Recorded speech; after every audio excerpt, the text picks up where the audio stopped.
Hola chicos, el día de hoy les voy a hablar sobre la clasificación de las acciones musculares, pero primero hablemos como tal, ¿qué es una acción muscular?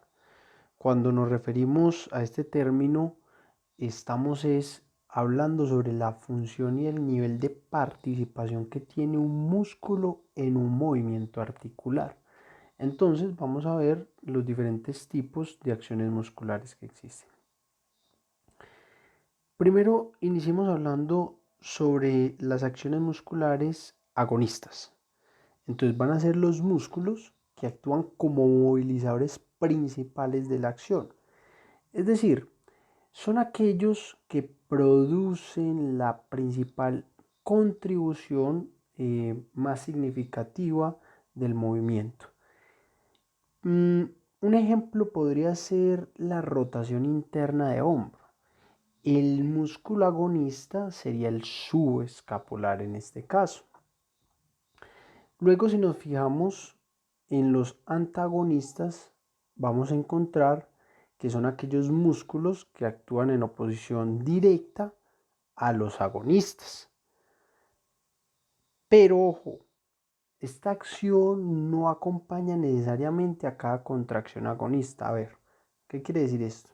Se pensaba, eh, digámoslo así, o era un mito, de que todo músculo agonista tenía un acompañamiento de una contracción, así sea muy leve, de un músculo antagonista. Pero esto, digámoslo así, que solo se va a dar bajo ciertas circunstancias y va a depender de los procesos del sistema nervioso central. Porque entendemos que debe haber una inhibición y desinhibición de los músculos, por ende, eh, es importante porque va a haber un control del movimiento, ¿cierto? En cierta participación de los antagonistas, pero por lo general va a existir en esa figura de agonista-antagonista una inhibición y una desinhibición de los grupos musculares. Entonces, otro ejemplo de esa misma rotación interna de hombro, los músculos antagonistas serían los infraespinosos y redondo menor. Miremos un ejercicio y describamos entonces cuáles serían los agonistas y cuáles serían los antagonistas. Fíjense en este ejercicio de curl de bíceps concentrado, o también lo podemos llamar flexión alterna de codo con mancuerna, ¿cierto? Con un apoyo en el muslo.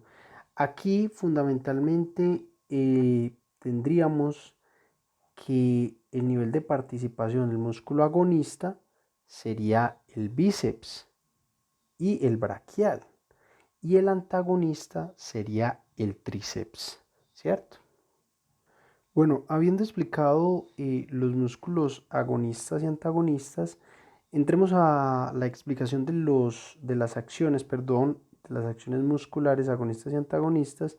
Expliquemos las acciones de los estabilizadores. Entonces, los estabilizadores serán los músculos que soportan un segmento corporal y tiene dos maneras, una forma estática o dinámica, mientras otros músculos llevan a cabo un movimiento que involucra a otra articulación. Entonces miremos un ejercicio y demos una explicación de cómo sería un estabilizador de forma estática y cómo sería un estabilizador de forma dinámica. Bueno, entonces vamos a ver este ejercicio. Es un ejercicio de flexión de hombro. Entonces, eh, en la flexión de hombro, principalmente los agonistas serían el pectoral mayor y el deltoides, ¿cierto? Pero entonces planteemos cómo sería un estabilizador estático. Los estabilizadores estáticos serían entonces los músculos que se van a contraer de manera isométrica. En este ejemplo, los que se van a contraer serían los erectores de la columna. ¿Por qué se da eso? Porque en la contracción isométrica va a evitar que la columna se hiperextienda.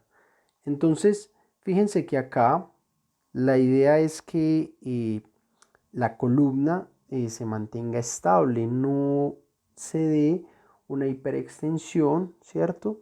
Entonces ahí encontraríamos cuando nos referimos de estabilizadores estáticos. Mientras que los dinámicos, ¿cierto? Serían todos los diferentes grupos musculares que participan en el movimiento y entonces encontraríamos acá partes del pectoral mayor, ¿cierto? También encontraríamos, fijémonos, también la parte superior del deltoides y a su vez podríamos ver que el movimiento, el antagonista, sería el dorsal ancho. Bueno, entonces ahora pasemos a explicar las últimas acciones musculares que serían los neutralizadores. Entonces los neutralizadores son aquellos músculos que se contraen, ¿sí? Al mismo tiempo. Entonces, que si hicieran contracciones de manera opuesta, es decir, podrían realizar movimientos articulares diferentes. Un ejemplo, y planteémoslo con este ejercicio.